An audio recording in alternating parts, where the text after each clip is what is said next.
По половина година локдаун, болниците почнаа да примаат и други пациенти освен итните случаи. Но закажаните прегледи преку системот Мој термин брзо се пополнија. Ние сите сме како на берза. Кој прв ќе види, тој ќе ги закаже. Од вчера, ето денеска пак трча по шалтерите. Јас сум ВИП, со врски. Метастазираат од тоа што не ги праќаат на операции, не им препишуваат хемотерапии, умираат, верувајте. Иако COVID-19 го намали бројот на прегледи, дел од клиниките тврдат дека итните случаи добиле услуга. Имавме помалце прегледи на дебело црево во однос на лани, но процентуално немаше одстапување од процентот на новодијагностицирани карциноми. Во меѓувреме, здравствениот систем се мобилизира за новиот наплив од пациенти со COVID-19. А тоа ќе значи и помалку простор и помалку кадар за лекување на другите болести. Ако не ни помогнат да го пребродиме ово како што е сега моментално, веќе немаме шанси. Ќе траеме уште неколку денови и недели, ќе паднеме сите. Немаме снаги, немаме сила. Во сенка на пандемијата, колку пациенти чекаат лекување и колку може да чини изгубеното време.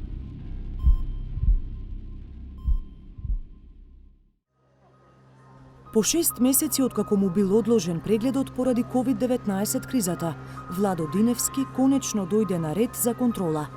Мислам дека според ова што се случува во државата и каква е паника фатена меѓу народот, мислам дека сепак е добро.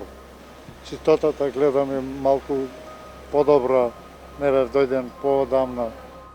За да има јасна слика за здравствената состојба, допрва ќе треба да прави дополнителни испитувања. За тоа ќе му треба уште трпение, бидејќи за голем број здравствени услуги нема место до почетокот на 2021 година. Урологија. Значи, град Скопје нема. Еве ги, Дебар нема, Гевгелија нема, Куманово нема, Велес нема, Тетово нема. Значи, никаде нема, има едно за Струмица. Според она што може да се види на интернет страницата Мој термин, најтешко се наоѓа термини на кардиологија, рентген, нуклеарна медицина и за прегледи на апарати за рано откривање канцер. Но ретки се термините и за други заболувања. Бараме трпение од пациентите. Значи, ако е нешто ургентно, апсолутно нема да бидат вратени.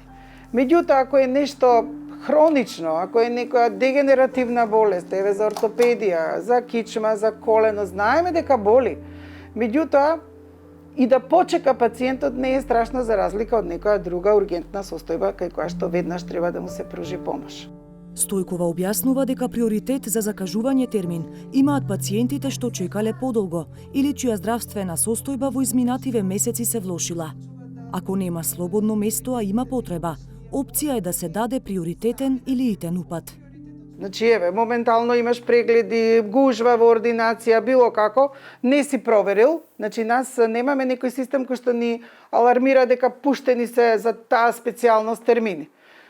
Сега едни од други си помагаме. Ако види некој дека има термин, ќе каже на другиот и така да закажеме.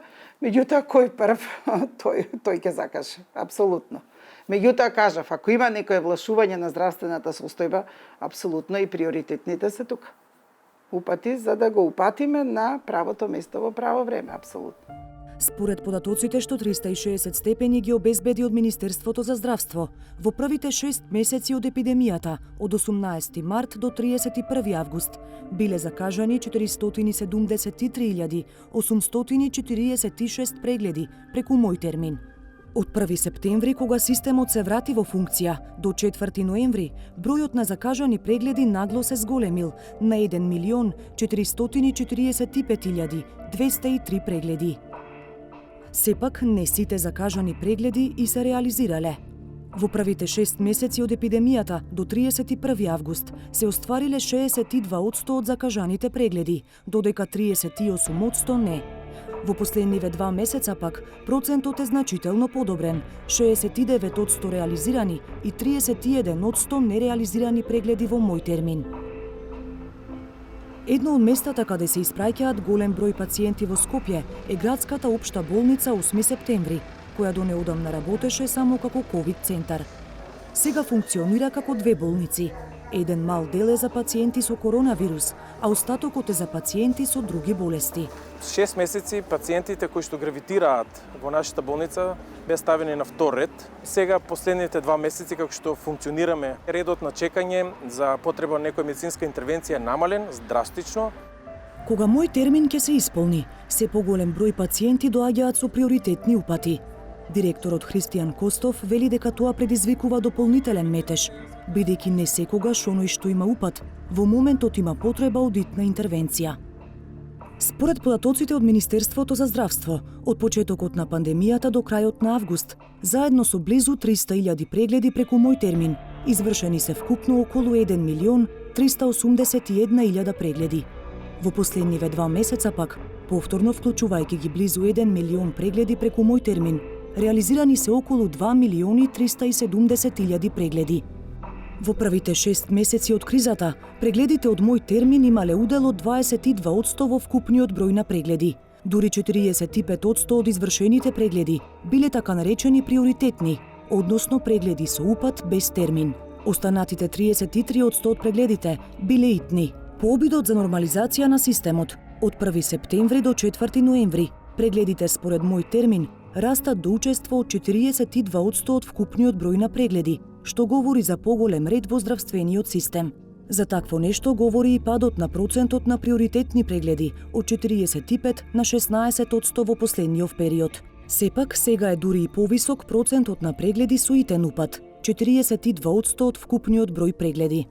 За сега ја менаџираме ситуацијата, меѓутоа сметам дека тие приоритетни упати треба на некој начин да бидат повеќе под контрола, односно начинот на нивното издавање треба да се происпита на некој начин, за да се види колкава е итноста на тие пациенти кои што се праќаат како приоритетни.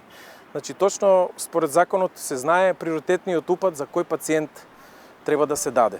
Во 8 септември најдолго се чека на одделението за урологија, како и за прегледи кои се клучни за рано откривање малигни заболувања. Лекувањето на другите пациенти, освен оние со COVID-19, го отежнуваат и посебните протоколи за заштита и недостатокот на кадар. Многу е тешко за работа, бидејќи не знаеме, правиме патеки каде е чисто, каде не е чисто. Значи, за целиот персонал од горе до доле све е многу тешко. Се трудиме со пациентите кои не се ковид, кои имат болести, се трудиме барем некако ти детекции, да ја намалиме инциденцата на тие лоши болести како што се карцином. Покрај прегледите, на почетокот на кризата во болницата беа откажани и сите операции, освен за итните случаи кај кои е потврден или има сомнеж за COVID-19. Сега во посебни сали се оперираат и други пациенти неповрзани со коронавирусот, а предност меѓу одложените имаат малигните заболувања. Бројката на одложени елективни операции беше голема. Значи, ние на годишно ниво, можам слободно да кажам, извршувавме негде околу 4 до 5.000 хируршки интервенции. Зборам од областа на општа абдоминална хирургија, травматологија, урологија и така натаму.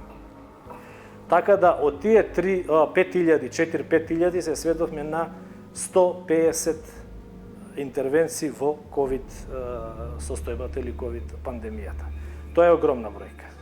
Медицинскиот кадар тврди дека секој што има неодложна потреба од лекарски преглед и интервенција ја добива, но стравуваат дека отежнатиот пристап до редовните контроли и интервенции ќе донесе бран од тешки заболувања.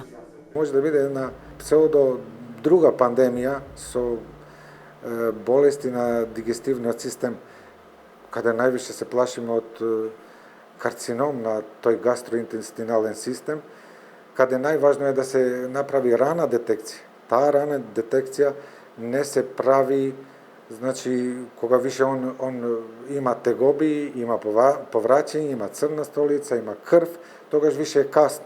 Тогаш ќе не кошти и државата, и операција, и онкологија, значи, тешка состојба. А кога доцна се реагира, последиците може да бидат фатални. Одложувањето на хируршките интервенции за жал некој го чини живот. Од која смисла? Затоа што има хируршки интервенции, најпрво да ги споменам малигните заболувања, кој што заради целава ситуација е одложено нивното диагностицирање и одложено нивното лекување. Се разбира дека доколку би биле оперирани или згрижени во почетните стадиуми, резултатот би бил многу подобар. Дали болницата ќе продолжи да работи и со други пациенти освен со COVID-19, зависи од тоа дали пандемијата ќе продолжи да се влошува. Во тој случај не е исклучена можноста 8 септември повторно да биде само COVID центар. А тоа ќе предизвика наплив на пациенти во другите болници и клиники, каде веќе има листи на чекање. По новиот бран на COVID-19 и главниот клинички центар во Скопје се става во функција на лекување пациенти со коронавирус. Сите клиники ќе бидат поделени на црвени и зелени зони, односно ќе треба да обезбедат простор да можат да примаат пациенти и со COVID-19, а паралелно да продолжат со редовните прегледи и лекувања на сите останати со други здравствени проблеми. Редовните прегледи и тука веќе се отежнати, иако голем дел од клиниките се уште не примиле болни од COVID-19. Прашаме, гледаме, од невро, од друго, не знам. Колку може да тие дава сила. Тоа е. Со лактање. Кој се лакта, тој ќе влезе. Меѓу оние кои предничаа по бројот на откажани прегледи е клиниката за гастроентерохепатологија. Директорката уверува дека се работи со полна пареа и дека биле одложени прегледите само за пациенти чија состојба може да трпи чекање. Гледајќи во бројките имавме помалце прегледи на дебело црево во однос на лани, но процентуално немаше одстапување од процентот на новодиагностицирани карциноми. Значи селекцијата сме ја направиле онака како што треба, професионално. Колкава е листата на оние што чекаат ред, директорката не кажува, но тврди дека долго се чека само за интервенција со анестезија, бидејќи болницата нема свој анестезиолог. Гривчева Старделова вина гледа и во делот пациентите, кои ако закажуваат термин поради страф од вирусот, не доаѓаат на преглед. Дајте ми пример, било која држава, у терцијерна здравствена установа, еден оваков преглед каде што не се чека. Зошто се чека? Дајте ми пример. Затоа што ако почнеме од отварање на клиника и има колку може да се направат прегледи во тек на еден ден, па една недела. И кој како ќе дојде, го закажуваме. Кога ќе се потполнат термините идат идната недела. Кога ќе се потполнат идат идната. Овие пациенти што не доаѓаат фатиле некое друго место. Значи, ние до пред короната дојдовме да се чека само недела дена, што го нема никаде во свет. Кога здравствените установи ќе се вратат на старото темпо на работа, ќе зависи од текот на епидемијата на COVID-19. Надлежните уверуваат дека лекувањето на другите болести нема повторно да се блокира, но јасно е дека некој се уште ќе мора да чека. Оние што конечно стигнале на ред, се надеваат дека нема да паднат во втор план и дека системот ќе најде начин да им овозможи лекување, пред да биде доцна.